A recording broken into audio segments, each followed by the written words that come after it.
normativas generales que se aplican para toda Latinoamérica en general, ¿no? ¿Por qué? Porque la gestión pública en los diferentes países es muy, pero muy similar. Cambian por ahí algunos nombres, cambian algunos, podríamos decir, cambian de repente algunos, se me fue la palabrita, ¿no? Pero de repente algunas denominaciones pueden cambiar, pero en sí la gestión pública es muy similar. La privada sí es un poquito diferente, ¿no? ¿Por qué? Porque ya se rigen en diferentes leyes. ¿Qué es lo que hoy día vamos a ver? El día de hoy nuestros objetivos de la sesión van a ser, primero, un panorama general de qué es la gestión pública, funciones, responsabilidades del asistente administrativo en entidades gubernamentales y el marco legal y normativo aplicable para el trabajo administrativo en el sector público. ¿Ok? Entonces, estos van a ser nuestros objetivos de nuestra sesión del día de hoy. Y para poder empezar a hablar de nuestro curso, vamos a hablar primero netamente de lo que es un asistente administrativo, ¿no? Primero como concepto general, porque precisamente nosotros vamos a ver lo que es un asistente administrativo, pero en la gestión pública. Pero vamos a empezar con un concepto general de este, ¿no? Y es que cuando hablamos de un asistente administrativo, estamos hablando técnicamente de un facilitador de funciones. Una persona que nos va a facilitar diferentes funciones como de repente, desde los procesos, de repente, para elaborar estrategias, un facilitador de información, un facilitador comunicativo, todo ello, ¿no? Y estos asistentes administrativos son muy necesarios dentro de las organizaciones. ¿Por qué son muy necesarios? Porque dentro de todas las organizaciones, sea cual sea, pública, privada, sea cual sea, ¿ok? Dentro de todas las organizaciones, lo que va a destacar es que nosotros tenemos siempre áreas administrativas, ¿ok? No importa cuál sea el rubro no importa cuál sea el rubro de nuestra empresa o el sector que esté, siempre van a haber áreas administrativas. No hay organización que pueda funcionar sin áreas administrativas. Y es ahí donde radica la importancia del asistente, porque para que estas áreas administrativas puedan tener un adecuado proceso, puedan tener un fruto adecuado, estas sí o sí van a necesitar contar con un encargado y el encargado con su asistente. Y ese es precisamente el asistente administrativo, ¿no? Porque son tantas funciones las que abarca una administración de lo que sea. Administración de recursos humanos, administración logística, administración financiera, administración legal, administración general. Es tanto lo que abarca un tipo de administración que una sola persona no podría. Es por eso que existen los puestos operativos o los técnico operativos que precisamente son de auxilio o de apoyos, ¿no? Y precisamente en el sector público, estos asistentes son más que necesarios, son indispensables, porque incluso a diferencia del sector privado, el sector público va a tener muchísima más demanda que el sector privado. Y al haber más demanda, se requiere más productividad.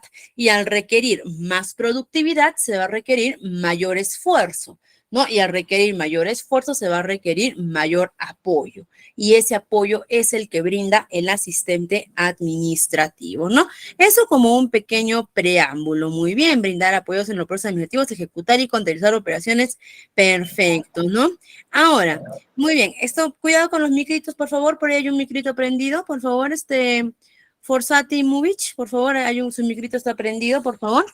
Muy bien, ahora, esto como un concepto general que igual vamos a ir abarcando poco a poco, ¿no?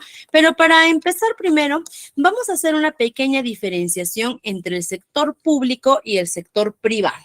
Vamos a hablar un poquito de la diferenciación entre estos, ¿no?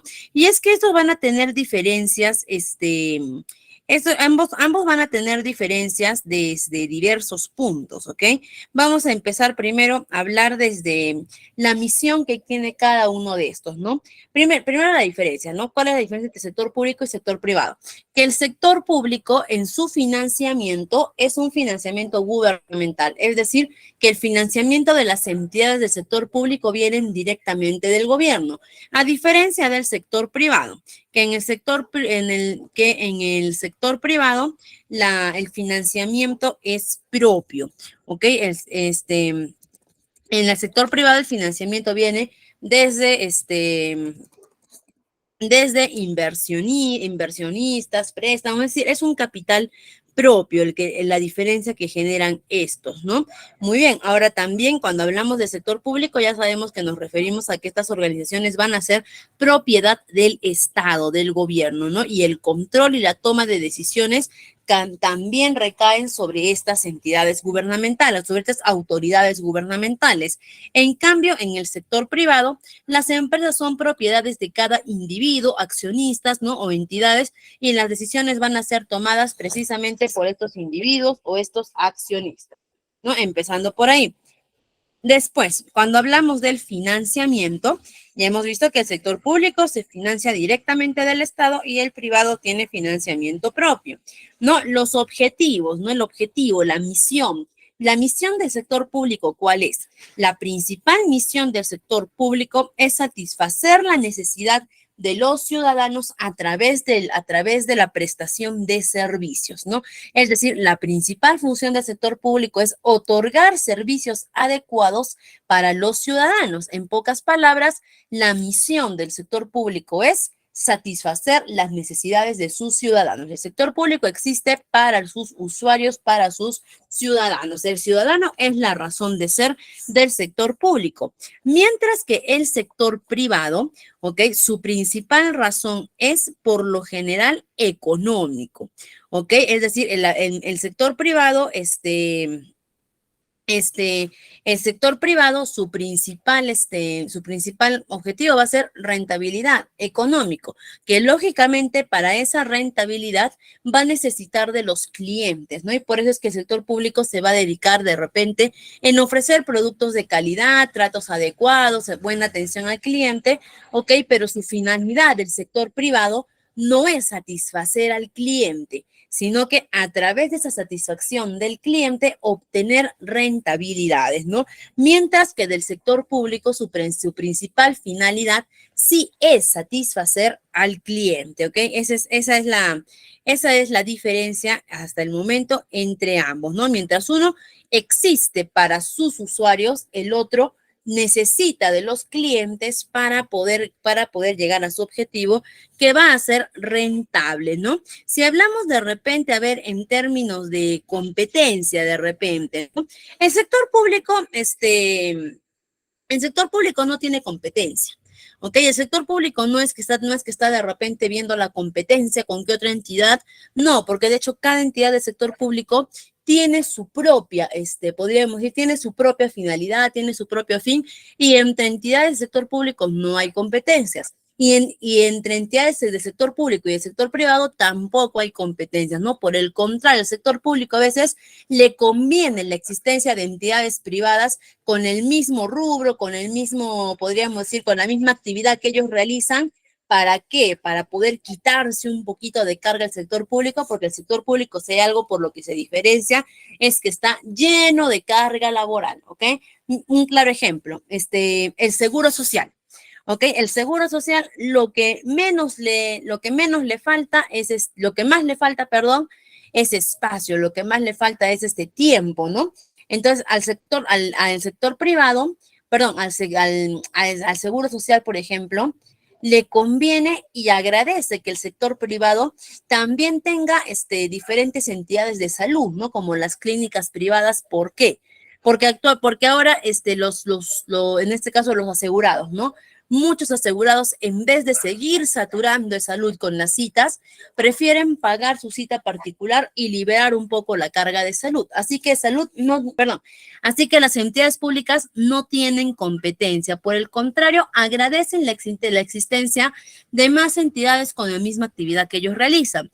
A diferencia del sector privado, que el sector privado sí tiene competencia, y esta va a ser una característica fundamental en el sector privado, que en este sector constantemente las empresas compiten entre sí para poder atraer clientes, para poder de repente ganar contratos y lógicamente para poder obtener más dinero, ¿no? Es decir, mientras el sector público está tranquilo, no tiene competencia y por el contrario agradece que existan más empresas que apoyen a su función, el sector privado sí está siempre a la competencia, ¿no? Y también si es que hablamos de repente, a ver, un poquito de, uy, Perdón, coleguitas, nunca faltan los vecinos ahí que pasan en sus motos, pero terrible. Ok, ahora, cuando hablamos de repente de flexibilidad, de repente, ¿no? Y de rapidez y atención, que eso ya yo creo que ya todos podemos tener rápido la respuesta en la mano, ¿no? Que definitivamente el sector público es mucho más inflexible. ¿Ok? Es decir, es más rígido porque también es más burocrático, porque tiene sus instancias, tiene normativas, hay leyes dentro de él y también este es menos rápido, menos acelerado, menos ágil, debido precisamente a estos procesos gubernamentales que existen y que ellos tienen que respetar. Mientras que el sector privado suele ser más flexible, ¿por qué? Porque la toma de decisión depende directamente de ellos, ¿no? Entonces también suelen adaptarse más rápido a los cambios, a las condiciones, a las necesidades y por lo tanto por eso su atención es más rápida, ¿no? Por ejemplo, para poner un ejemplo de repente, seguimos de repente con estos ejemplos de salud, ¿ok? ¿Ok? Por ejemplo, vamos a poner este ejemplo, ¿no? Seguimos en el ejemplo de salud y pues de repente yo voy a salud, ¿ok? Y digo, necesito una cita para esta especialidad. ¿Ok? De repente los médicos, de repente los administrativos de salud pueden entender que la necesidad, la urgencia que yo tengo de esta cita, ¿ok? Puede que ellos como personas lo entiendan y me digan, sí, sí te entiendo que tú tienes esta necesidad, pero mira, aquí hay una normativa. ¿Ok? Aquí hay una normativa y yo tengo que respetarla. Y primero tengo que mandarte, supongamos, por medicina interna, ¿no? Y medicina interna recién tiene que darte la transferencia a tu especialidad, ¿no? Entonces yo no puedo disponer, yo no puedo agarrar y decir, ya, no te preocupes, de frente te vas a la especialidad, no puedo, porque hay una normativa. Y si yo me salto la normativa, más allá de que puedo o no pueda ser sancionado, simplemente el proceso no va a poder seguir. El propio sistema que maneja el Estado va a bloquear esa cita. No voy a poder. No, ahí está donde encontramos la inflexibilidad y la burocracia, que muchas veces nosotros culpamos al servidor público, decimos, ¿no? Ellos son espesos, ellos no quieren, ellos son los que nos traban, ellos son los que nos crean los que la hacen larga, ¿no? No es así, simplemente hay procesos que ellos tienen que respetar, les guste o no les guste, tienen que respetar.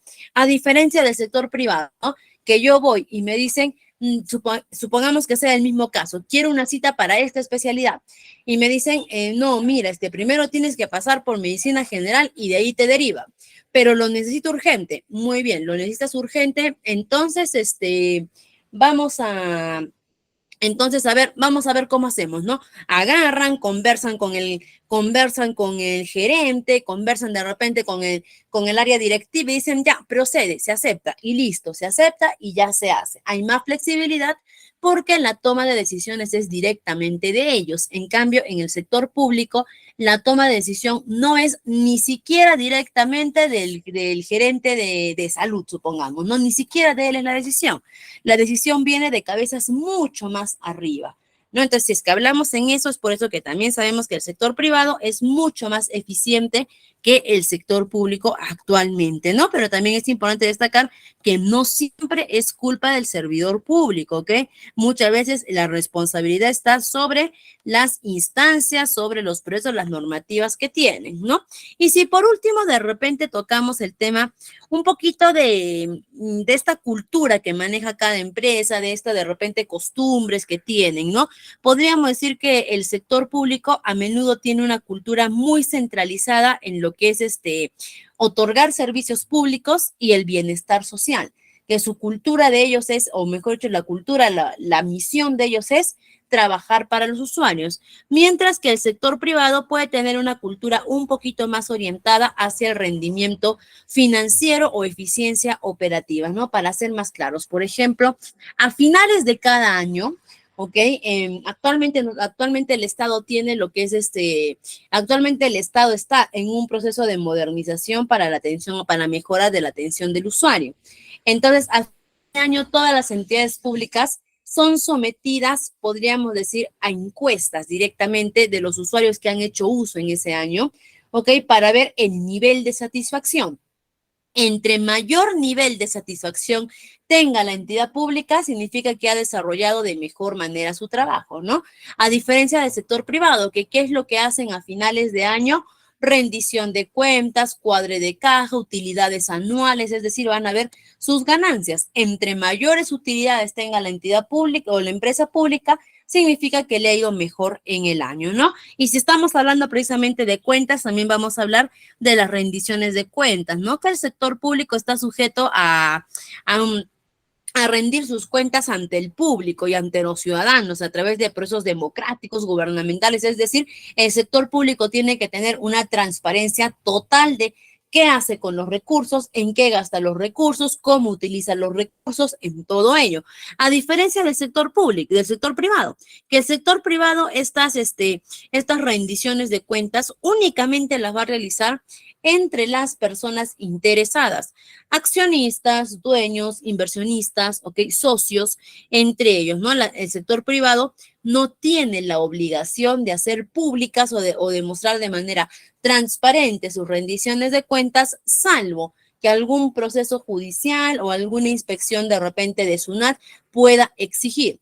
Pero normalmente, ¿no? Si yo tengo mi empresa privada, yo no tengo obligación de agarrar a fin de año y publicar de repente de manera en el periódico, ¿no? O de repente en las redes sociales, estas fueron mis ventas anuales, mis egresos anuales, mis utilidades netas, ¿ok? No, yo no tengo obligación de hacer eso.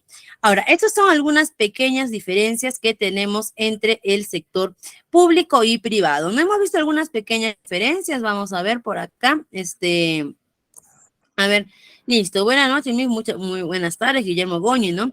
Muy bien, por ahí nos dice, ya no se contrata como SNP, ahora se les denomina locadores. Ahorita vamos a ver eso, ¿ok? Privada, accionistas y muy bien, lo que significa brindar servicios, ¿verdad? Perfecto, es salud es de todos los aportantes, claro, es salud es en realidad de todos los asegurados, ¿no? Es salud es de todos los asegurados que trabajan de manera dependiente bajo una empresa y la empresa aporta el 9% de su sueldo al seguro social, ¿no? Entonces, por eso se le conoce como los asegurados y también los jubilados, ¿no? Los jubilados que reciben su pensión, parte de esa pensión también va para salud, ¿no? Salud es recontra, burocrático y cuadriculado. Sí, es que lamentablemente tenemos que entender algo del sector público, ¿no? El sector público no tiene como las clínicas privadas determinada cantidad de clientes. El sector público tiene millones de personas bajo tiene millones de personas, bajo, podríamos decir, su tutela, ¿no? Todos ellos son asegurados. Simplemente pónganse a pensar, hay un trabajador en una empresa, miren, supongamos, ¿ya? Una empresa tiene 10 trabajadores, ya está. Esos 10 trabajadores miren, parece poquito, ¿no? Una empresa con 10 trabajadores parece poquito, ¿no? Estos 10 trabajadores van a estar asegurados. Muy bien, en salud acá tiene 10 asegurados, pero si estos 10 trabajadores son casados, sus parejas, sus cónyuges también van a estar asegurados, así que se aumentan otros 10. En salud tiene 20 asegurados hasta ese momento. Supongamos que estos 10 asegurados, cada uno de ellos tenga un hijito. ¿Ok? Su hijito menor de edad o mayor de edad hasta los 28 años que esté llevando estudios vigentes, también le va a corresponder el seguro social. Así que pongamos un hito más, ¿ok? Pongamos un hito más por cada familia, 30. De una empresa de 10 trabajadores, salud va a tener 30 asegurados. Estamos poniendo una empresa chiquita, ahora imagínense empresas que tienen 150 trabajadores, ¿no? Ya estamos hablando de que de esa empresa de 150 trabajadores hay más de 500 asegurados. ¿Ok? Entonces, por eso es que salud está topado, está hasta el límite, ¿no? Y ahora, si es que salud no tuviera estas instancias burocráticas, estas instancias rígidas, habría un desorden total dentro de ella. No se puede negar que es lento, es muy lento, ¿no? Que tendrían que ver la forma de ampliar construcción de más hospitales, contratación de mayor personal técnico, enfermeras, médicos administrativos, ¿no? Incluso de repente formar alianzas con clínicas privadas para que también para que los asegurados en salud también puedan hacerse atender por esos medios, sería la solución. Pero salud necesita tener estas normas rígidas porque si no, todo se volvería un caos, ¿no? Por ahí nos dicen, La burocracia en el sector público es un mal endémico, claro que sí, ¿no? Impuesto a la renta anual. En el sector público es eficiente porque trabajan es eficiente bajo un gobierno corporativo, a diferencia del sector público, es que la mayoría de puestos ya tienen nombre propio, ¿no? No podríamos generalizar. Es cierto lo que dices, es una verdad que tampoco no podemos taparnos los ojos y decir que no es así, no, es una realidad que lamentablemente existe, ¿no? Y que precisamente ahorita vamos a ver esa parte de ello, ¿no? Pero no podríamos generalizar. De hecho, actualmente el sector público, gracias a la ley Servir que ha ingresado, se ha regulado bastante esos temas, bastante, bastante. No vamos a decir de un 100%, ni siquiera un 90, ni un 80%, ¿ok? No vamos a decir que hemos llegado a esos porcentajes tan altos de mejora, pero de que ha habido una mejora de 10 años atrás a lo que actualmente es, ha habido una mejora amplia, ¿no? Y ahorita vamos a ver ese tema. Ahora, vamos a ver lo que son los tipos de contrataciones dentro del sector público y del sector privado, ¿ok? Vamos a empezar por el sector público, que tenemos principalmente tres tipos en realidad son dos tipos de contrataciones, ¿ok? Pero vamos a incluir a los SNP, nuestro colega nos decía que son los locadores, que muy bien, locadores de servicio por lo general se utiliza más para el sector público, ¿no? Y para el sector privado se utiliza más el término de los servicios o los servidores no presenciales, pero al final son lo mismo, que son las personas que trabajan bajo recibos por honorarios. ¿Ok? Es importante destacar que estas personas no se contrata a la persona, sino que se contrata el servicio que va a realizar esa persona. Por eso se le conoce como servicios no presenciales o locadores de servicios. ¿Ok? ¿Por qué? Porque cuando yo contrato a una persona, estoy contratando la prestación personal de esta persona. Es decir, te estoy contratando a ti, María, Juan, Carlos, a ti. Entonces, esa persona que yo contrato es mi trabajador, ¿ok? Pero cuando contrato por medio de recibo por honorario, es decir, los servicios, no estoy contratando a María, Pedro, Juan, sino que estoy contratando lo que hace María, que bien lo puede hacer María o bien María puede destinar a otra persona, ¿no? Lo que hace Juan, todo ello. Entonces, ellos no son directamente trabajadores, pero acá hay como podríamos decir, acá hay aquí podríamos decir que hay como que un pequeño problema, ¿no? Un pequeño gran problema, tanto en el sector público y en el sector privado, que hacen estas contrataciones de los locadores de servicios, pero no respetan no respeta los derechos laborales que tienen estos locadores, que es, por ejemplo, un locador de servicios no tendría por qué marcar ingreso ni salida, ¿ok? No tendría por qué asistir de manera obligatoria presencialmente todos los días a la empresa, no tendría por qué someterse bajo reglas, normativas, políticas internas de la empresa. ¿Por qué? Porque eso lo hace un trabajador y los SNP o los locadores de servicio no son trabajadores. Pero esto lamentablemente es una irregularidad que abunda tanto en nuestro sector público como en nuestro sector privado, que básicamente es que contratan a estos locadores de servicios, estos SNP, y los tienen bajo el mismo régimen que tienen con cualquier trabajador. Horario de ingreso, horario de salida, funciones, responsabilidades, se tienen que acatar a normas políticas, pero no reciben ningún beneficio de ninguna entidad. ¿Ok? Estas son contrataciones que pueden realizarse, pero que actualmente se da el trato inadecuado a ellos, pero existen dentro de las empresas. También en el sector público tenemos los contratos, tenemos los contratos administrativos de servicios, ¿no? Que también se les conoce como los CAS, ¿no? Se les conoce como los CAS, ¿ok? Que los CAS que también también los vamos a conocer como los CAS Decreto Legislativo 1057. Estos CAS ya es un tipo de contratación que maneja la empresa. Es un tipo de contratación a plazo fijo. Es decir, que los CAS tienen fecha de inicio y fecha de fin con opción a adendas, es decir, con opción a poder renovar y renovar y renovar los contratos, ¿no? Dicho sea de paso, los CAS pueden renovar hasta un máximo de 12 meses, que es lo que por lo general hacen en las entidades públicas. La mayoría de ellas, ¿no? Trabajan 12 meses y tienen que paralizar un mes para después poder retornar y seguir con su contratación CAS. Esta contratación CAS, ya tiene algunos beneficios, ¿ok? Ya tiene algunos beneficios que otorga el sector público, como el aporte al régimen pensionario, AFP o la ONP, el aporte de la parte empleadora para salud, les corresponde vacaciones. Entonces, ahí ellos ya, estos casos ya tienen algunos beneficios, ¿ok? Pero ¿cuál es podríamos decir, la principal inflexibilidad o el principal problema que tienen los CAS? Precisamente es la inestabilidad laboral que ellos tienen, que como ellos trabajan bajo adendas, es decir, bajo renovación tras renovación tras renovación, puede surgir el momento en el que de la nada no les renueven y quedan en el aire. ¿Ok? Entonces, ese es el principal problema que tienen los CAS, que dicho sea de paso, es un tipo de contratación público que hace mucho tiempo se quiere eliminar.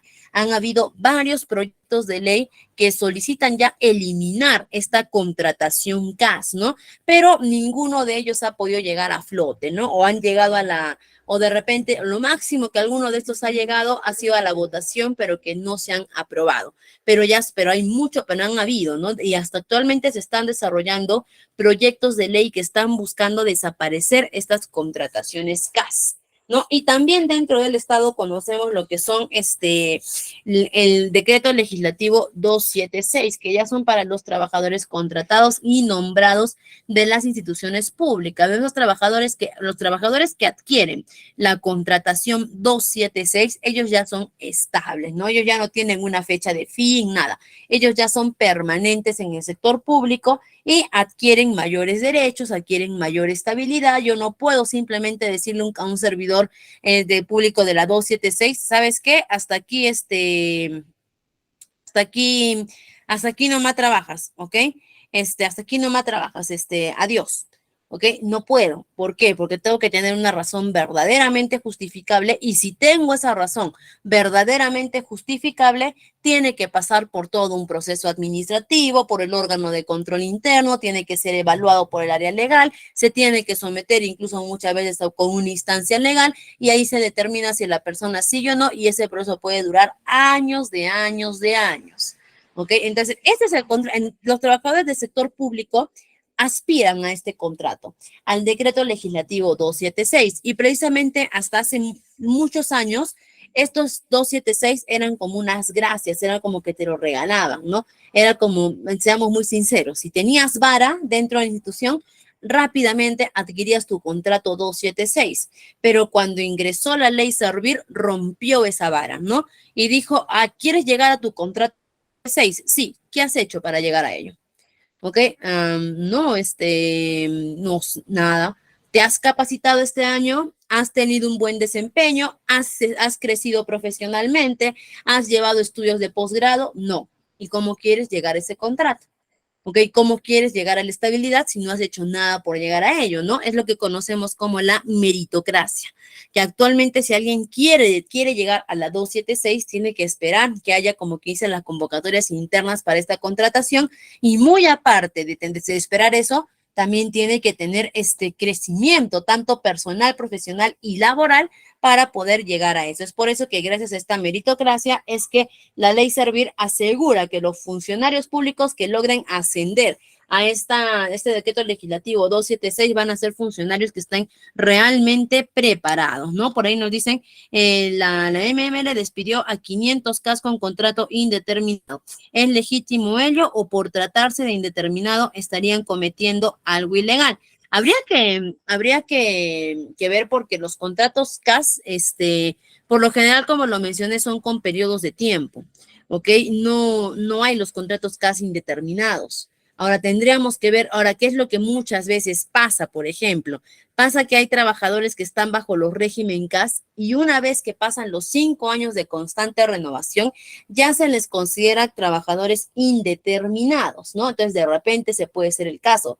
Pero sea cual sea el caso, tendríamos primero que analizar las cláusulas de contrato, pero no, el contrato permanente no tiene periodos establecidos. El contrato permanente tiene fecha de inicio y fecha de fin. Ahí se acaba. Ok, fecha de inicio y fecha de, perdón, el contrato permanente tiene fecha de inicio, pero no fecha de fin. Tú inicias, pero nunca terminas, ¿no? El contrato a plazo fijo sí tiene una fecha de inicio y una fecha de fin, ¿no? Entonces, habría que analizar. Pero dicho sea de paso, no es el único caso que han despedido trabajadores CAS. También, por ejemplo, en el MINSA, en Salud, hace poco han despedido a varios personal médico y enfermero CAS, ¿ok? Que estaban con esta nueva modalidad que se dio del CAS COVID.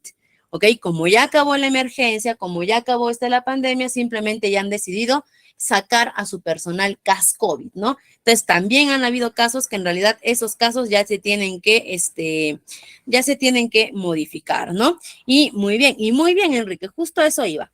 Ahora, dentro del sector público, también existe, primero vamos a hablar del sector privado para después poder entender lo que nos está diciendo Enrique sobre el decreto legislativo 728 en el sector público. Primero vamos a empezar del régimen privado.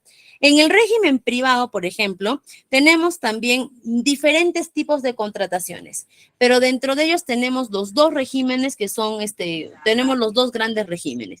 El régimen general, que está normado por el decreto legislativo 728, que es la ley de la productividad y competitividad laboral, que lo conocemos como régimen general porque es el tipo de contratación más común, ¿no? O el mismo nombre lo dice, ¿no? ¿Ok? Más común o el más conocido, ¿no? Dentro del sector privado. Ahora, este régimen, este decreto legislativo 728, pero el mismo nombre lo dice, son contrataciones para el sector privado. ¿Ok? Y que este régimen es el que por lo general nosotros conocemos las normativas, como el que recibe gratificación, CTS, 30 días de vacaciones, participación de utilidades, todo ello, ¿no? Ahora, dicho sea de paso, en el sector público, ¿ok? En el sector privado, perdón, este decreto legislativo 728, yo puedo contratar personal permanente bajo la 728, como también a plazos fijos bajo la 728. Incluso puedo contratar personal part-time, pero con este decreto legislativo 728. ¿Ok? Ahora, en el sector público también tenemos este decreto legislativo 728. ¿Ok? También tenemos en el sector público este decreto legislativo 728. Por lo general, ¿a quienes se les da este decreto legislativo, esta contratación? ¿Qué es lo que estamos diciendo? Que en el sector público hay un grupo de trabajadores que trabajan para el sector público, pero están contratados con un decreto legislativo del sector privado. ¿A quienes por lo general se les da este tipo de contrato? Al personal operativo. ¿Ok? Al personal operativo del sector público se les contrata bajo este decreto legislativo 728. ¿Por qué? Porque las normativas, acá, estas tres normativas que tiene nuestro sector público no tienen los suficientes beneficios que se necesita brindar para cierto grupo de trabajadores. Un ejemplo, el serenazgo. ¿Ok? Los serenos, el serenazgo que recorre las calles, por ejemplo, ¿no? Los serenazgos que son estables dentro del sector privado están contratados bajo este decreto legislativo 728. ¿Y por qué la necesidad de hacerles una contratación privada cuando trabajan en el sector público? Muy sencillo. Porque esta contratación privada, ¿qué es lo que les brinda a los serenos? Sus gratificaciones, sus CTS, que son bien merecidas porque realizan trabajos operativos, ¿no? También les brinda lo que es su seguro de vida ley, ¿no? Porque por su seguro complementario de trabajo y riesgo, porque ellos trabajan directamente arriesgando su integridad o su vida, ¿no? Y también porque ellos pueden tener acceso a salud, a una EPS si gustan, ¿no? Entonces, las normativas que tiene este decreto legislativo privado, ¿ok? Se aplica para muchos trabajadores del sector público, ¿ok? Entonces, es por eso que el sector público también va a utilizar este decreto legislativo, pero únicamente para trabajadores operativos, ¿ok? Por ejemplo, serenazgos, por lo general también vamos a ver servicios públicos, vamos a ver también personal de repente que está en parques y jardines, ¿no? Para todos ellos va a aplicar este decreto legislativo. En los trabajos que les he mencionado también hay trabajadores CAS, ¿ok? También hay trabajadores CAS ejerciendo estas funciones, pero los trabajadores en el sector público que ya agarran estabilidad, ¿ok? Pasan a este decreto legislativo 728, ¿ok? Ahora, a ver, vamos a ver por acá, por acá, por acá. 728 son estables por tiempo de servicios. En el sector público, sí. Los 728 en el sector público sí son estables, pero los 728 en el sector privado no. Va a depender del tipo de contratación. Yo puedo ser una trabajadora 728, pero solamente me han contratado por 3 meses. ¿Ok? Puedo ser una trabajadora 728, pero solo trabajo medio tiempo. Como también puedo ser una trabajadora 728 y tengo contratación permanente. ¿Ok? En el sector privado sí va a variar eso. El trabajador de una consulta, si un trabajador del sector privado, después de 2 años de brindar servicio a una empresa, le corresponde una liquidación por el tiempo de servicio, claro que sí. ¿Ok? No tanto por el tiempo de servicio, sino que le va a corresponder una liquidación, su liquidación de beneficios truncos. ¿Ok? Que le van a pagar, en este caso, si es del sector privado, le van a pagar le van a pagar lo que es su CTS trunca, gratificaciones truncas, ¿ok? Para el sector privado, no tanto por los años de servicio, sino por los beneficios truncos. Yo trabajé en la Academia de Magistería de Biopersonal, claro, hay personal bajo régimen 728, que hemos mencionado, ¿no? Hay contratación, dentro del sector público hay un tipo de contratación privada, ¿ok? ¿Y qué pasa si la empresa no quiere dar la liquidación? Nos dicen, ¿no? Se denuncia a la SUNAFIL, al Ministerio de Trabajo, se denuncia para que puedan realizar el pago. Y es muy, justo dicen, puede ser una denuncia anónima. Es muy importante también destacar eso, ¿ok? Cuando yo soy trabajador de la empresa, puedo hacer la denuncia anónima, pero cuando soy ya ex trabajador, es decir, cuando ya no estoy en esa planilla de la empresa, ya no puedo optar por la denuncia anónima. ¿Ok? Sí o sí, puede que me salga la opción denuncia anónima, pero cuando ya soy ex trabajador, sí o sí la SUNAFIL le va a dar mis datos de que yo fui quien denunció a la empresa. ¿Por qué?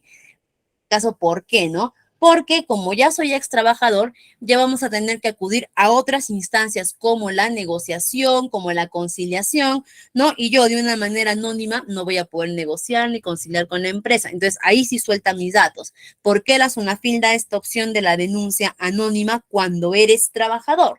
Para precisamente evitar que la empresa pueda tomar represalias contra ti mientras eres trabajador. Entonces, ahí como que la SUNAFIL te protege, pero cuando ya eres ex trabajador, ya no tienes nada que perder con la empresa, así que ya no. Pero sí, si no te pagan la liquidación, denuncia a la SUNAFIL, al Ministerio de Trabajo, de preferencia siempre a la SUNAFIL, ¿no? Porque igual el Ministerio de Trabajo te va a derivar a la SUNAFIL. No, simplemente ingresa a la SUNAFIL y listo, ahí te va a dar la opción para que pongas tu denuncia, y la SUNAFIL no es que demora, no es que la SUNAFIL es lenta o de acá 3 meses, 4 meses te va a dar información, no, la SUNAFIL actúa de manera inmediata. Supuestamente no me quieren dar porque ahora dicen que ha sido contrato acuícola, y es por eso que se cierran, que no darán la liquidación, ¿no? Habría que revisar el contrato, pero igual la SUNAFIL le da la asesoría legal en todo momento, ¿no? ¿Por qué trabajadores del Congreso están bajo el régimen 728, no? También son operativos, tendríamos que analizar bajo qué. No hay que confundir que únicamente los trabajadores operativos son trabajadores que están en campo, que están afuera, que hacen trabajo de fuerza, no. Asistentes administrativos son trabajadores operativos, ¿ok? Asistentes jurídicos, perdón, asistentes ejecutivos también son trabajadores operativos. Entonces puede que por ahí también haya estas contrataciones 728, ¿no? Pero por lo general para labores administrativas se va a utilizar lo que es el CAS, porque precisamente el CAS es contrato administrativo de servicio. Entonces, para esto dicen el CAS, pero a veces acá también vamos a hablar un poquito del problema que hay en nuestro sector público, ¿no? De cómo quieren por ahí sacar la vuelta, ¿no? Y como del CAS. Por ejemplo, el trabajador administrativo, lo común es que inicia en el sector público bajo un contrato CAS. ¿Ok? Y de este contrato CAS, ese trabajador administrativo, si quiere pasar como quien dice a la estabilidad, debería pasar a un contrato 276. ¿Ok? Debería pasar un contrato 276. Pero como ahora ya les he dicho que gracias a la ley Servir ya no es fácil, de hecho es muy, pero muy difícil llegar al 276, ¿ok? Es muy difícil. Entonces, ¿qué es lo que hacen por ahí? Les dan la vuelta un poquito y logran su estabilidad a través del 728, porque ahí no es tan difícil, ahí simplemente es papeleo, ¿ok? Logran su estabilidad a través del 728 e incluso como 728 tienen muchísimos más beneficios que los 276, ¿ok? Tienen muchísimos más beneficios. Y también del régimen privado veíamos de que muy aparte de los 728, también hay otros tipos de contrataciones como son los regímenes especiales, ¿no? Y ya entra en lo que es ahí la microempresa, la contratación por la pequeña empresa, trabajadores del hogar, trabajadores agrícolas, trabajadores mineros, trabajadores de construcción civil, trabajadores portuarios, aeroportuarios y todos los regímenes, más de 39 regímenes especiales que tenemos actualmente, ¿no? Entonces, nuestro régimen laboral es bastante amplio. Y precisamente ahora sí ya nos vamos, ya hemos, acá hasta aquí hemos hecho como que algo muy introductorio, ¿no? Como para poder ver la diferencia que hay entre uno y otro. Pero ya a partir de acá ya vamos a entrar un poquito más a lo que va a ser netamente nuestra gestión pública. ¿Y de qué nos habla? ¿De qué trata nuestra gestión pública? Primero, nos habla de que nuestra gestión pública ha experimentado desafíos significativos a lo largo de los años y también ha tenido cambios notables, ¿no? Estamos hablando de una gestión pública que existe hace muchísimos años. La gestión pública es la gestión más antigua que existe en en todos los países, ¿no? De hecho, a raíz de la gestión pública es que parten varias contrataciones privadas, ¿okay? O varias empresas privadas, ¿no? Y vamos a ver de repente algunos aspectos y dificultades que han persistido, ¿no? Hasta el día de hoy. Más que dificultades, algunos son dificultades y otros son aspectos que hasta el día de hoy persisten en nuestra gestión pública, ¿no? Vamos a empezar a ver por cuál. A ver, tenemos por aquí. A ver, vamos a empezar, yo creo, por la corrupción, ¿ok? Vamos a empezar por la corrupción. Empecemos por lo más difícil y vamos pasando a lo más, empecemos por lo malo y vamos pasando a lo bueno, ¿ok? Bueno, históricamente la corrupción es un grave problema en la gestión pública, en especial en la gestión pública peruana, ¿ok? Sabemos que los casos de corrupción, los casos de corrupción pueden ir desde pequeñas escalas como el servidor público o hasta grandes escalas ya involucrando a altos funcionarios que han incluido presidentes, congresistas, ministros, ¿no? Y que la corrupción es uno de los principales motivos que ha generado que hoy en día los ciudadanos no tengan confianza en su administración pública, ¿no? Que exista la desconfianza, ¿no? Y precisamente, ¿no? Muchos políticos lo dicen, muchas personas coinciden, el ciudadano de a pie también coincide que la corrupción es el cáncer de nuestro país.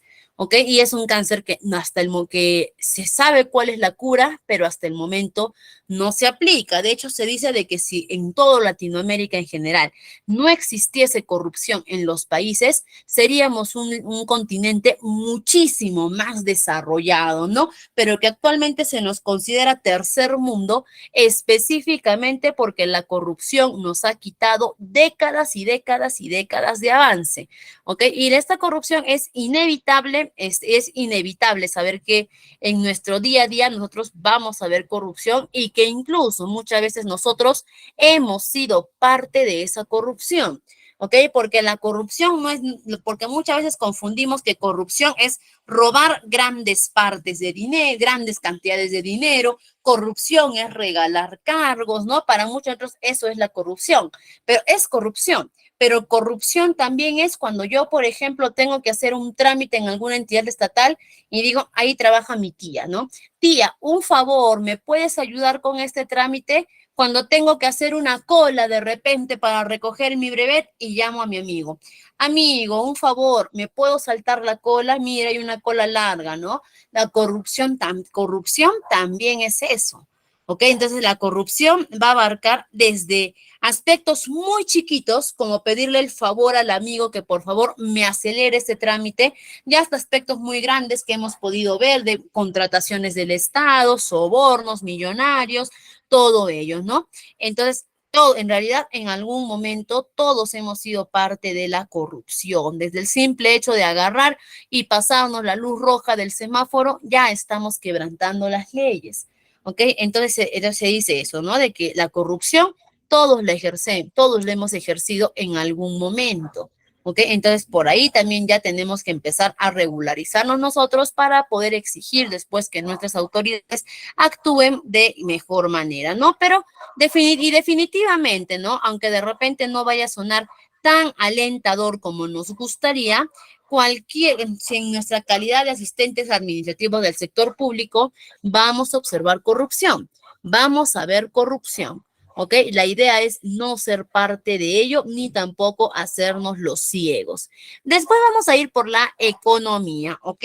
Y es que esto ya es un poquito más alentador, específicamente para el Perú, que ha experimentado un crecimiento económico bastante sólido en las últimas décadas, ¿ok? Y precisamente este crecimiento que nosotros hemos observado es lo que actualmente, ya se sabe, ¿no? Que actualmente en el Perú estamos en una recesión económica, pero el golpe no es tan fuerte como lo estamos viendo en otros países, ¿no? Como Venezuela, Argentina, por ejemplo, el golpe no está siendo tan fuerte. Es por eso que hasta el año pasado el sol peruano se estableció como la moneda más estable de Latinoamérica. Entonces, por ahí, imagínense si no hubiese corrupción, imagínense cómo estaría nuestra economía, estaríamos muchísimo mejor. Pero hasta el momento esa es una información alentadora, ¿no? Bueno, y también podríamos hablar de acá de repente de la distribución desigual de la riqueza, la falta de infraestructura en algunas regiones, que son desafíos que todavía persisten. Hay mucho que mejorar. ¿Ok? Pero hasta el momento nuestro panorama es alentador, ¿no? La descentralización, también si es que tocamos este aspecto y dificultad de nuestro sector público, y es que acá, por ejemplo, nosotros podemos ver en un ejemplo muy sencillo la centralización y la descentralización. Por ejemplo, Lima. No, Lima es una ciudad bastante grande, ¿no? Los colegas que son de Lima, que han ido a Lima, por ejemplo, se van a dar cuenta este, que, que Lima es una ciudad muy grande, ¿no? Muy grande. Incluso después de Lima, ¿cuál es la segunda ciudad más grande, aparte del Callao como provincia constitucional? No, pues después de Lima, ¿cuál es la segunda ciudad más grande? En este caso es Arequipa. Y Arequipa también es una ciudad bastante grande, bastante moderna. Pero si ustedes comparan Arequipa con Lima, Arequipa no es nada, Arequipa es chiquitito a comparación de Lima, ¿no? Y ahí todos nos preguntamos, ¿por qué Lima ha crecido tanto a diferencia de las demás ciudades? ¿Me confirman, por favor, si se me escucha? Por ahí una coleguita me dice que no se escucha, ¿me pueden confirmar? Sí se ¿Me confirman, escucha. por favor? Perfecto, muchas gracias, ¿no? Muy bien. Entonces, por ahí de repente podemos decir, ¿por qué Lima ha crecido tanto a diferencia de otras ciudades que vámonos de repente a Piura, Trujillo, Cusco, Puno, Huancavelica, no, vámonos a otras ciudades? Lima es enorme, ¿no? A diferencia de ellas. Y es que nuestro estado por muchísimas décadas ha estado centralizado en Lima. No todo ha sido Lima, bien por Lima, porque ha crecido. Y muy bien, ustedes me dicen la migración. Y precisamente, ¿por qué se daba esta migración a Lima? Porque al estar todo el estado centralizado en Lima, ahí se daban las oportunidades, ahí estaba el crecimiento económico, ¿no? Imagínense, y la migración ha ayudado todavía a hacer crecer más esa ciudad. Hasta hace unas décadas que recién el Estado se ha vuelto un Estado descentralizado, ¿no? ¿Por qué? ¿Y cómo se ha descentralizado? Dando mayores recursos a sus gobiernos regionales, ¿ok? Dando el apoyo a los municipios, ¿no? Entonces, manteniendo directo contacto con los antes presidentes regionales, ahora ya se les denomina gobernadores, ¿ok? Reuniéndose con ellos. Y ahora recién el Perú, hace unas pocas décadas, se ha empezado a descentralizar y recién se ha empezado a ver el crecimiento de las ciudades. Sí es cierto, aún no está al 100%, pero recién hemos empezado a ver el crecimiento de las ciudades, ¿no? Desde aspectos muy pequeños, ¿no? Como por ejemplo, ahorita todas las ciudades tienen un mall, por ejemplo, y no es que la importancia del mall, sino que cuando un mall llega a una ciudad, significa que hay inversión en esa ciudad, significa que hay demanda en la ciudad, ¿no? Y cuando las entidades privadas invierten en una ciudad, apoyan al crecimiento económico y también a la generación de empleo. Por ejemplo, es muy triste que recién en el año 2023 Iquitos, Iquitos recién haya tenido su primer mall, ¿no? Cuando en las ciudades, en Lima, por ejemplo, desde 1990 ya existen los malls, pero en el 2023 recién Iquitos ha podido tener su primer mall. Entonces, eso es muy triste. ¿Por qué? Porque significa de que la descentralización ha demorado mucho en llegar a estos departamentos, a este departamento de Loreto. ¿Ok? Pero es así, es la realidad, ¿no? Entonces, recién a raíz de la descentralización, ya también la migración ha disminuido. ¿Ok? ¿Por qué? Porque también ya Lima está sobrepoblada, eso se sabe porque las oportunidades estaban ahí, pero gracias también a esta descentralización y al crecimiento económico de todas las ciudades ha generado mayor empleo y ya las personas ahora tienen menor necesidad o por lo menos ya no tienen esa urgencia de migrar a la capital, sino que ya, como quien dice, ya pueden hacer patria en su propia ciudad, en su propio departamento, ¿no? Eso sí es que hablamos de la descentralización, de la educación y salud, ¿no? También otro aspecto que en realidad, a pesar de los esfuerzos, la calidad de educación y la salud pública sigue siendo muy diferente en muchas partes del país, ¿no? Hay partes del país en las que sí estamos muy bien, ¿no? Como también hay partes del país en las que está totalmente descuidado lo que es el sector educación y la salud pública, ¿no? Un claro ejemplo, ¿no? Un claro ejemplo que ha aparecido es incluso hasta una broma, hasta una burla de la vida o del destino, que el año pasado, claro, el año pasado, que un congresista ha fallecido en un pequeño pueblo en la ciudad de Arequipa, un pequeño pueblo un poquito lejos de la ciudad de Arequipa, que ha fallecido precisamente porque el puesto de salud que podía haber atendido y podía haber salvado su vida solamente atendía hasta las 8 de la noche. Y eso lamentablemente ocasionó la muerte de este congresista que precisamente debía trabajar para cuidar esos aspectos de salud. ¿Ok? Precisamente debía trabajar para ello. Entonces nos damos cuenta de que esa es la realidad que viven muchos peruanos. ¿Por qué? Porque los peruanos que viven en las ciudades, ¿ok? Que viven en las capitales de cada departamento, bien, gracias. ¿Por qué? Porque tenemos de salud, tenemos el MINSA, tenemos clínicas, tenemos movilidad, tenemos todo, ¿no? Entonces nosotros estamos bien. ¿Ok? De repente saturados con las citas, todo, pero sabemos que si hay una emergencia, hay un médico, por lo menos, que nos va a atender. Pero en las ciudades, en los poblados más alejados de las ciudades, de las capitales, de los departamentos, ahí sí, ¿ok? Ahí sí hay el problema, ¿no? Que están limitados en salud, limitados en educación, ¿no? Y recuerden, personas que no reciben una educación adecuada, se les va a dificultar mucho más en la vida poder seguir escalando y escalando y llegar a su crecimiento personal y profesional, a diferencia de los que sí se les otorga esas facilidades, ¿no? Ahora, por ahí dicen, ¿por qué con nuestros impuestos no se invierte en salud y educación? Eso habría que ver con el Estado, ¿por qué no lo hacen, no? Y claro, dicen, ¿y los olvidados cómo acceden a la salud y educación, no? Claro, ese es el problema, ¿no? En que actualmente no es que estemos mal en salud y educación, ¿ok? No es que el Perú está terriblemente en educación, es el peor del mundo, no es que la educación en el Perú está por debajo de los estándares, no. Lo que sucede es que la educación en el Perú, por ejemplo, es muy desigual, porque en algunos lugares tienen todo el apoyo, toda la inversión, pero en otros lugares está totalmente olvidado. ¿Ok? Ese es el problema, ¿no? Que la repartición de salud y de educación es muy desigual. No que esté siendo mala, no que a nivel general en todo el Perú está mal todo, no. Sino que en algunos lugares se da todo el apoyo y en otros lugares está el olvido. ¿Ok? Muy exacto, Albert. La administración es lo que está mal.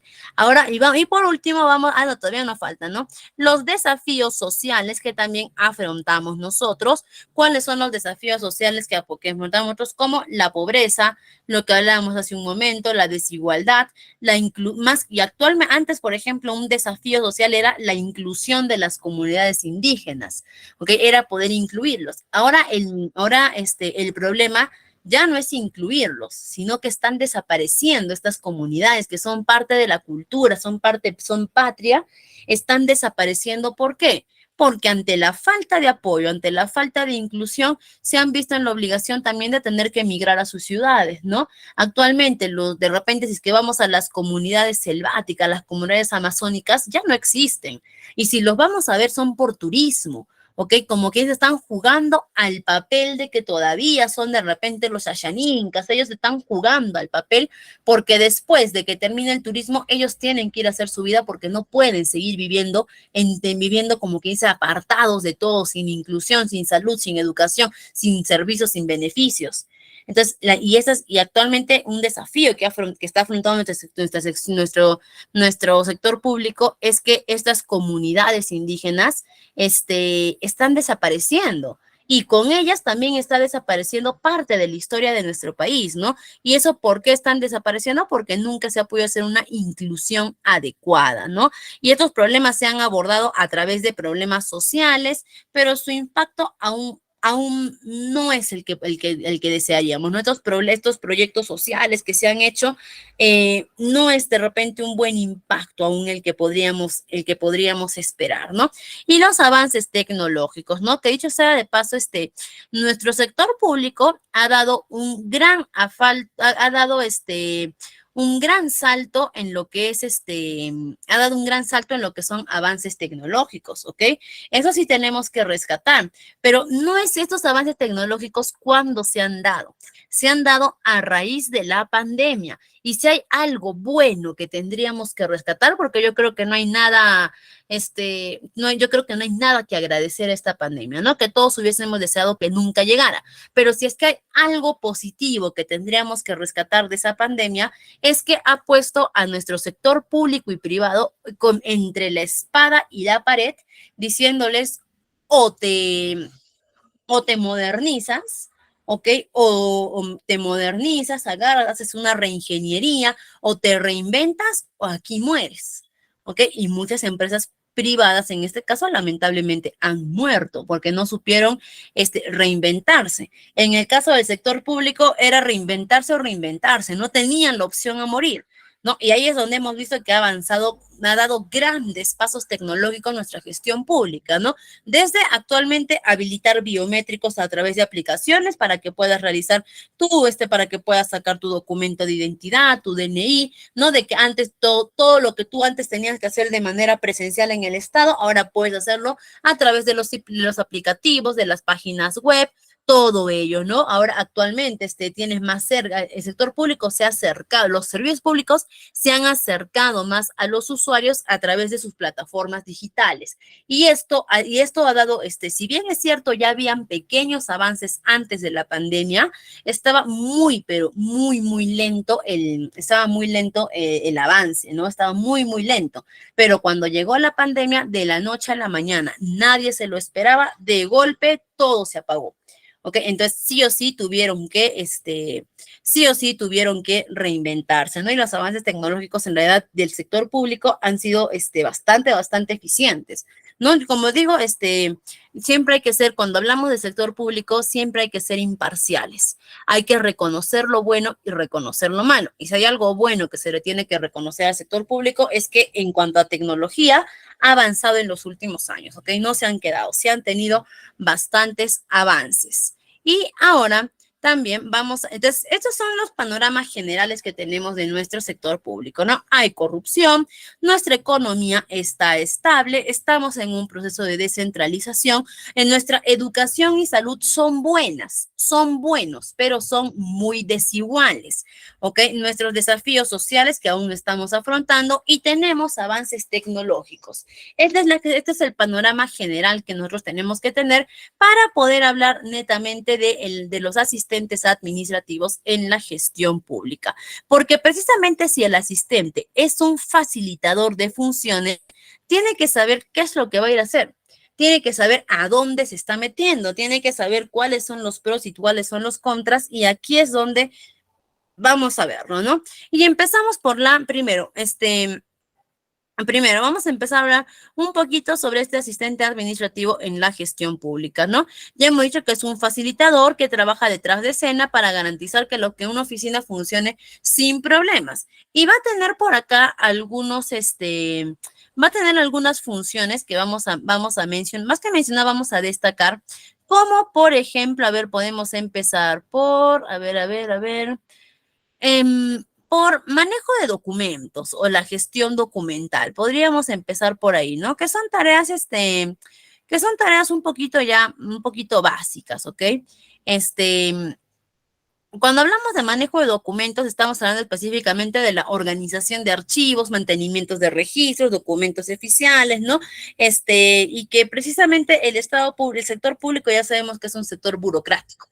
Y cuando un sector o cuando una entidad es burocrática, lo que va a abundar son papeles, va a abundar documentos, va a abundar información. Y para que haya un orden en todo este sistema burocrático, se va a necesitar de una adecuada gestión documentaria, ¿no? Y ahí el asistente es donde se tiene que encargar de trabajar en ello con precisión, ¿ok? De trabajar ahí con precisión, de poder trabajar también, guardar la confidencialidad, que es muy necesaria, ¿ok? Guardar esa confidencialidad que en realidad va a ser muy, pero muy necesaria. ¿Por qué? ¿Por qué va a ser necesaria esta confidencialidad? Porque precisamente estamos trabajando con documentación que son de servicios públicos que no pueden salir al aire así por así. ¿Ok? Entonces tenemos que tener mucho cuidado con ello. También si de repente por aquí hablamos de, por acá podemos ver otro, de repente de apoyos, equipos y gerencia, ya sabemos que el asistente es un facilitador que va a tener que apoyar a las diferentes funciones que se realizan a las diferentes funciones que se van a realizar dentro de las áreas, la gestión de la oficina, la organización y coordinación y, lógicamente, el uso de herramientas tecnológicas. Un asistente administrativo tiene que dominar los usos de herramientas tecnológicas, específicamente en el sector público. Y es que, por lo menos, en el sector privado, es un poquito más exquisito para contratar sus trabajadores del sector privado, ¿no? Y ya les exige esto. Pero recordemos que en el sector público hay trabajadores, por lo general, los antiguos 276, que ya son permanentes, que no se capacitan o que ya no aplican a la meritocracia porque ya están en el nivel más alto y que por lo tanto no tienen mucho dominio de herramientas tecnológicas. Por ejemplo, cuando vino la pandemia y todos tuvieron que pasar a trabajo remoto, esto fue un dolor de cabeza para los servidores públicos, porque muchos de ellos no sabían ni siquiera cómo manejar una laptop. No sabían cómo entrar a una reunión de Meet, no sabían cómo trabajar un documento en Google Docs, ¿ok? Entonces, para ellos fue un dolor de cabeza terrible, ¿no? Que ellos han tenido que capacitarse, volver a aprender, y precisamente ahí se apoyaron bastante de los asistentes administrativos, que por lo general en el sector público suelen ser personas jóvenes que no pasan los 40 años, por ejemplo, que sí dominan, que ellos sí saben, que sí conocen, y ellos han tenido que hacer el apoyo principal para esta gestión, ¿no? Ahora, si nos enfocamos un poquito más al asistente administrativo en la gestión pública, va a tener que desempeñar un papel fundamental en la eficiencia operativa y funcionamiento cotidiano de una oficina gubernamental, ¿no? Y sus responsabilidades típicas van a ser desde la gestión documental, que es lo que hace un momento mencionamos, ¿no? Que precisamente tienen que tener organización en los archivos, las comunicaciones como la atención de llamadas telefónicas, recepción de correo, correspondencia, ¿no? Redactar, revisar, distribuir documentos, cartas, informes y otros materiales que puedan ser necesarios para realizar las funciones de la oficina, ¿no? El apoyo en la gestión, que por lo general el asistente administrativo del sector público va a trabajar con los altos funcionarios de la administración, ¿ok? Es decir, no va a estar haciendo puestos, como quien dice, sencillos, sino que va a tener puestos complejos porque va a estar apoyando a las funciones de altos funcionarios, ¿ok? Y eso va a incluir desde la administración de agendas, programar reuniones, presentaciones, informes, y precisamente hablando de informes, ¿no? También van a tener que hacer la gestión de la información, utilizar herramientas informáticas para poder administrar bases de datos, elaborar informes, hojas de cálculos, ¿no? Por eso también decimos que tienen que tener dominio de las decisiones. Atención al público, que en este caso diríamos atención al usuario, ¿ok? La recepción de los usuarios, de los visitantes, atención a los ciudadanos que acudan a la entidad, poder responder sus consultas y poder brindar informaciones sobre trámites o procedimientos que incluyan a su área o a la dependencia a la que pertenece este asistente administrativo, ¿no? También hablamos de su coordinación interna, porque este asistente administrativo, si bien es cierto, va a trabajar directamente con altos funcionarios, altos puestos, este asistente también va a tener que tener mucha coordinación con los diferentes departamentos que hay en su área, ¿no? Sea en el área que esté este asistente. Si este asistente, supongamos que está en el área de recursos humanos, va a tener que tener coordinación con el área de finanzas, área de logística, área legal, área de atención al usuario con todos ellos, ¿no? Y los seguimientos de los procesos administrativos, que tienen que asegurarse el cumplimiento de los procedimientos y las políticas de la entidad, ¿no? Tratando de mantener siempre sus registros actualizados, ¿no? Y siempre verificando la conformidad que de acuerdo a la, podríamos decir, a las instancias debidas. Ya hemos dicho, ¿no? En el sector público, nosotros no tenemos libertad, nosotros no tenemos toma de decisión, nosotros no tenemos carta abierta, porque ya hay normativas, hay instancias que se tienen que respetar, que muchas veces el principal motivo de la inflexibilidad y la poca agilización del sector público son estas normativas, pero el asistente tiene que apegarse a ellas. ¿Okay? Porque es parte de trabajar dentro de una empresa, cumplir con sus reglamentos, sus políticas, sus instancias. Entonces, el asistente va a tener que pegar y ceñirse a ellas. ¿Ok? Entonces, es muy importante que el asistente conozca estas normativas, todo ello, ¿no? Ahora, también, ¿qué más vamos a ver sobre nuestro asistente? Algunas funciones clave, ¿no? Justo por acá estábamos viendo a ver, justo por acá estábamos viendo algunas funciones claves como la gestión documental, ¿no? Que nos habla de organizar archivos y manteniendo registros de documentos y qué documentos por lo general se manejan dentro de una gestión pública, ¿no? Documentos legales, ¿ok? Documentos administrativos como pueden ser memorándum, informes, oficios, todo ello, presupuestos y documentos financieros, porque aunque la entidad pública no sea una entidad que esté buscando netamente rentabilidad o ganancias económicas, eso no significa que no manejen un presupuesto interno, ¿no? Entonces, también se tienen que hacer rendiciones de cuentas de ese manejo interno, ¿no? Documentación de licitación y contratación, porque la entidad pública muchas veces cuando tiene que hacer obras, cuando tiene que realizar funciones, tareas, por lo general optan por terciarizar estos servicios, es decir, contratar a empresas privadas que realicen estos servicios. Y no es que la entidad pública agarra y dice, tengo que hacer esta pista, voy a llamar a mi amigo que tiene una constructora y que él la haga, no, sino que tiene que haber una licitación, es decir, una convocatoria para que todas las empresas que construyen pistas se postulen y al mejor postor, a la mejor opción, se le contrata, ¿no? Y toda esa documentación también se guarda. Documento de recursos humanos, contrato de trabajo, boletas, reportes a los trabajadores, reportes de asistencias, también esa documentación se maneja dentro de la gestión pública y los documentos de comunicación externas, como por ejemplo, aviso general para las personas, condolencias que se puedan dar a nivel público, oficios de felicitación a otras empresas, solicitudes, cartas, todo ello también que es una comunicación que va hacia afuera, ya sea al usuario o a otras entidades. Si es que vemos la gestión de la información, hablamos de utilizar herramientas para poder administrar bases de datos, ¿no? Por ejemplo, ¿cuáles son las herramientas básicas que deberíamos de dominar como asistentes administrativos de la gestión pública? Primero, el suite de Microsoft Office, ¿no? ¿Y cuáles son estos? PowerPoint, Excel, Word, ¿ok? O alternativos que puede ser a través de Google Sheets, por ejemplo, ¿no? Canvas también, no son alternativas, pero las suites de Microsoft Office, obligatorio, la ofimática, que también se conoce, obligatorio, ¿no? Sistemas de gestión de datos, plataformas de gestión de proyectos, que tenemos muchos, por ejemplo, hay Trello, Asana, por ejemplo, software de contabilidad y gestión financiera, sistemas de gestión de relaciones con los ciudadanos, que también más se le conoce como los programas de marketing, plataformas de colaboración, sistemas de gestión de documentos, como por ejemplo SAP, ¿no? Y software de análisis y visualización de datos, ¿no? Que más adelante también vamos a ver herramientas que nos ayudan como asistentes y cuáles son las principales herramientas que se trabajan o los principales software que se trabajan dentro de la gestión pública. También vamos a ver eso más adelante, ¿no? La atención al público, ¿no? ¿Qué significa atender adecuadamente a nuestros ciudadanos, ¿no?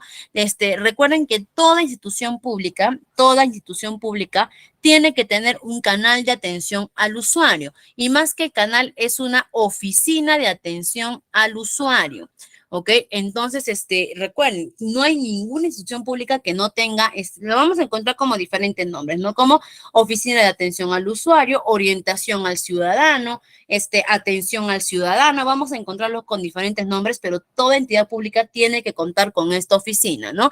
¿Y para qué? Para poder orientar, dar información, poder brindar una atención personalizada, transparencia y acceso a la información. Recuerden que la información en el sector público es de acceso a todos.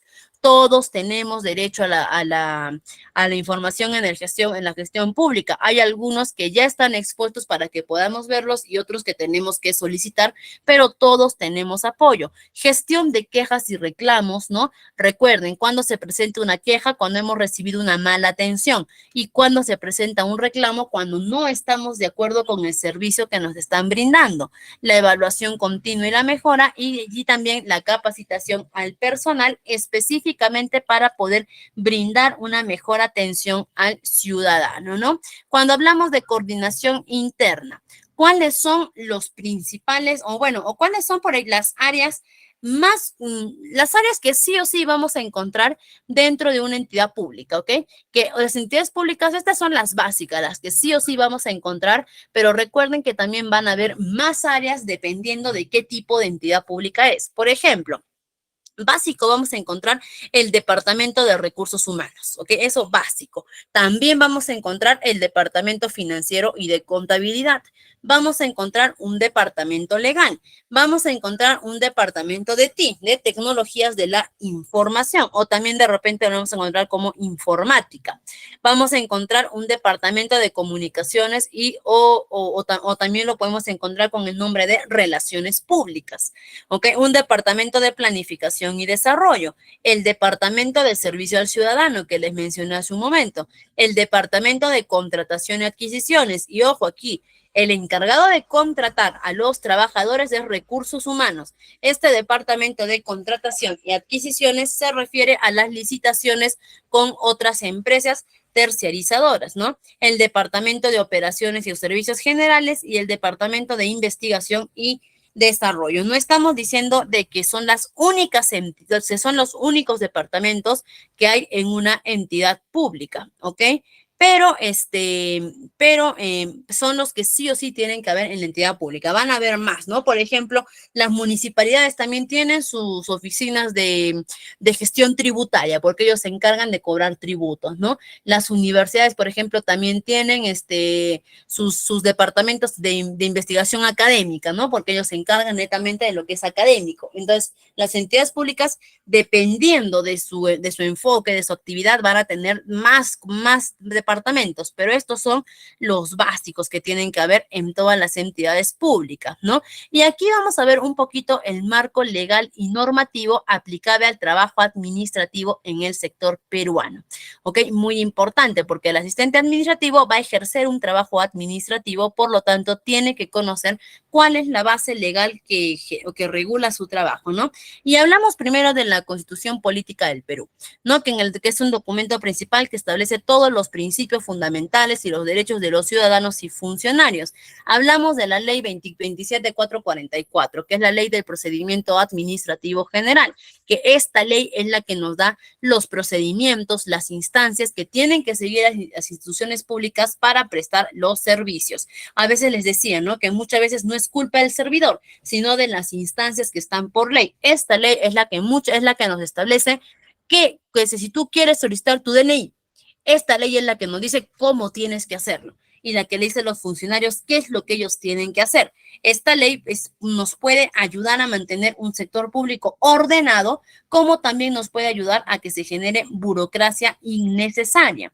La ley del servicio civil, que es la ley 30057, que es la ley que regula el servicio civil, ¿no? Que va a establecer los principios, derechos y obligaciones de los servidores públicos, así como el ingreso, carrera, evaluación y ascensos en la función pública. Esta ley del servicio civil es una ley muy beneficiosa y gracias a ellos el mal manejo de personal, ¿no? O los puestos que antes se regalaban como quien hacía favores, ¿no? Se han cortado por completo. Esta ley Servir, cuando ha entrado a la gestión pública, ha sido un cambio de 360 grados. A muchos servidores públicos les ha chocado, han sufrido con esta ley, ¿no? Muchos servidores, incluso gracias a esta ley, han sido removidos de sus cargos. No digo que hayan sido sacados de la institución pública, pero sí removidos. Por ejemplo, en las universidades, para que tú puedas ejercer docencia, ¿ok? Para que tú puedas ejercer docencia, siempre tienes que tener mínimo el grado de magíster. Mínimo tienes que ser magíster, ¿ok? No puedes ser simplemente titulado. Pero antes de la ley del servicio civil, habían muchos bachilleres, licenciados que estaban ejerciendo jefaturas de prácticas, estaban como docentes, ¿no? Cosa que no era permitida. No era permitido. Y cuando entró la ley de servicio civil, agarró, y en la ley Servir, mejor dicho, agarró y empezó a fiscalizar todo. Docente, no tienes licenciatura, listo, afuera. Perdón, no tienes maestría, afuera. Eres bachiller, afuera. ¿No? Y empezó a regular todo, todo, todo, todo. De hecho, cuando esta ley recién se inició, recuerdo que yo estaba ya estudiando mi maestría y éramos poquitos en la maestría, me acuerdo. Éramos cuántos, o sea, les soy muy sincera, éramos 15 personas en la maestría. Y una vez recuerdo que a varios docentes de una universidad pública, yo estaba estudiando mi maestría en una universidad pública, y recuerdo que a varios docentes que los retiraron porque no tenían la maestría, se inscribieron, y al siguiente año de la maestría ya éramos como 80, 90 personas, la gran mayoría de ellos docentes que estaban, o ex docentes que estaban ejerciendo, pero no tenían los requisitos necesarios. Y esta ley entró a depurar todo eso, ¿no? Y en muchos aspectos esta ley ha venido a poner orden. Por eso digo, esto ha sido un golpe en la cabeza para muchos ciudadanos, pero ya se instauró, ya está, ya se adoptó, y todos los servidores públicos ya se adaptaron a esta ley 30057. La ley del marco del empleo público, que es la 28175, que establece las normas del marco para que puedas trabajar en entidades públicas, ¿no? Las relaciones laborales y el régimen de carrera administrativa, ¿no? De hecho, hay un grupo de personas que son permitidos laborar en el sector público como personas que no. Por ejemplo, existe lo que es la muerte civil, ¿no? Que nos dice que ante conductas antiéticas, todo ello, se te da la muerte civil, que lo que significa no es que te maten, sino que tú ya no puedes ejercer cargos públicos. Nunca más vas a poder ejercer cargos públicos, ¿no? Y la ley del Código de Ética en la Función Pública, la 27815, que establece las normas de conducta que los servidores tienen que ejercer. Recuerden que no es simplemente que si yo falto a la ética, queda en mi cabeza o en mí, no. Las personas que falten a este código de ética pueden ir desde multas que pueden ascender hasta 2 UITs, perdón, hasta 2 unidades impositivas tributarias, hasta pena de cárcel, pena de prisión, pena privativa de libertad, o también la muerte civil. ¿Ok? Ante la falta de la ley del código de ética, que precisamente creo que en nuestra última sesión vamos a profundizar en esta ley del código de ética del asistente administrativo, ¿no?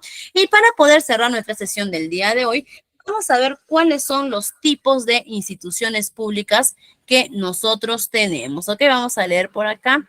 Brindarme información de manera coherente, exacto. Sí, recursos humanos, pero la realidad siempre son los alcaldes que manden, ¿no? No tanto, yo no diría que no. Va a depender mucho también del tipo de alcalde y el tipo de jefe en realidad que haya, ¿no? La verdad es que yo he trabajado en varias municipalidades en las áreas de recursos humanos y sí he pasado por algunas donde el alcalde imponía y se tenía que hacer, ¿ok? No le voy a mentir, sí he pasado, pero por lo menos en 2 municipales más que he pasado, la verdad es que la verdad es que la decisión la tomaba Recursos Humanos, ¿no? Lógicamente siempre en coordinación con el alcalde, pero va a depender mucho, yo creo, del alcalde, ¿no? No es bueno generalizar en realidad el sector público porque va a depender mucho de las cabezas que haya. Si es una buena cabeza, va a ser una buena institución. Si es una mala cabeza, ya sabemos que el manejo no va a ser el adecuado. Y vamos a ver los tipos de instituciones públicas y las variaciones del rol, ¿ok? Dependiendo de las entidades las entidades públicas que tenemos. Y de arranque, nosotros arrancamos con nuestro gobierno central, ¿no? Que es la madre de las instituciones públicas porque incluye nuestros tres poderes, ejecutivo, legislativo y judicial, ¿no? Y sus respectivos ministerios, secretarías, entidades, organismos encargados de la gestión gubernamental. Ellos se encargan de formular las políticas y administrar a todo el país. Por lo tanto, los entes administrativos del gobierno central van a tener que ser personas muy preparadas, muy capacitadas, con un alto nivel de estudios, porque también van a ejercer van a ejercer funciones de alta responsabilidad, y no es para menos, estamos hablando de central, los gobiernos regionales, ¿no? Que son las entidades que administran cada región específica del país, ¿no? Y tienen competencia y autonomía en diferentes áreas como salud, educación, infraestructura y en otros, ¿no? Ellos se encargan de administrar los departamentos en total, ¿no? Y como los departamentos, aún así le quedaría, es decir, miren, es muy fácil. Todo el gobierno central no va a poder administrar a todo un país, es demasiado trabajo, así que el gobierno central divide a los gobiernos regionales. Aún así, los gobiernos regionales no van a poder administrar a toda una región, es muy grande, así que derivamos a los gobiernos locales como las municipalidades, ¿ok? Las alcaldías, municipalidades que se encargan de la gestión local, ¿ok? De los servicios básicos, planificación urbana y otras funciones respectivas, pero ya únicamente de su localidad, ¿no? Que pueden ser municipios, pueden ser distritales, las entidades reguladoras y supervisoras, ¿no? Como por ejemplo, acá tenemos la SUNAFIL, Indecopi, la SUNEDU, SUSALUD, ¿no? SENASA, por ejemplo, que son entidades que fiscalizan a otras empresas, por lo general a las empresas del sector público, perdón, del sector privado, porque no porque sean público y privado diferentes, significa que las privadas van a tener autonomía, que van a poder hacer lo que quieren, cuando quieren y como quieren, no. Para eso tenemos las entidades fiscalizadoras y reguladoras para que se respete, para que estas entidades privadas respeten los derechos de los usuarios. Las instituciones educativas y de investigación, que acá entran lo que son universidades públicas, los colegios, los institutos de investigación y determinadas instituciones de la educación y desarrollo académico, ¿no? Colegios, universidades e institutos. Acá, por ejemplo, también entra el Servicio Nacional de Adiestramiento Técnico Industrial, que lo conocemos más como el SENATI, que aunque es una entidad privada, ¿ok? También tiene financiamiento público. Las instituciones de salud, como por ejemplo el Salud, el CIS, el MINSA, ¿no? A través de las postas médicas, todos ellos que se encargan precisamente de brindar estos servicios de salud básicos para la población, ¿no? Y que estas son también supervisadas a través de su salud. Las entidades culturales y deportivas, como por ejemplo el IPD, los museos, los teatros, ¿no? Que ameritan al desarrollo y promoción del deporte y del arte. Nuestras Fuerzas Armadas y de Seguridad, acá entran la policía, los militares, la Fuerza Aérea, la Marina, todos ellos, ¿no? Que ellos se van a encargar desde el control de defensa nacional como seguridad interna, la policía, o control fronterizo o protección civil, ¿no? Y las entidades de desarrollo económico, ¿no? Como por ejemplo aduanas, por ejemplo, ¿no? La SUNAD incluso también, que ellos se encargan de buscar el desarrollo económico y promoción de la inversión, comercio exterior y fomento de la actividad empresarial. Acá también podría entrar el Ministerio de Cultura, el Ministerio también de Trabajo y Promoción del Empleo, todas ellas, ¿no? Entonces, hasta acá, estimados, como se dan cuenta, hemos visto a grandes rasgos cuál es un entorno general de nuestra gestión pública para poco a poco irnos emergiendo en lo que, irnos sumergiendo en lo que hace un asistente administrativo en el sector público. Estimados, quedo muy agradecida con ustedes por sus aportes, por sus comentarios y conmigo va a ser hasta nuestra próxima sesión. Muchas gracias. Sí, por ahí, Junior, ¿tenemos alguna duda? Veo que está levantando la manito. Sí, es Dígame. respecto a lo que es la ética. Actualmente, es un comentario. Actualmente no se está aplicando el código de ética, ya que está sucediendo, por ejemplo, en bancos. Hay clientes que retiran grandes cantidades de dinero, pero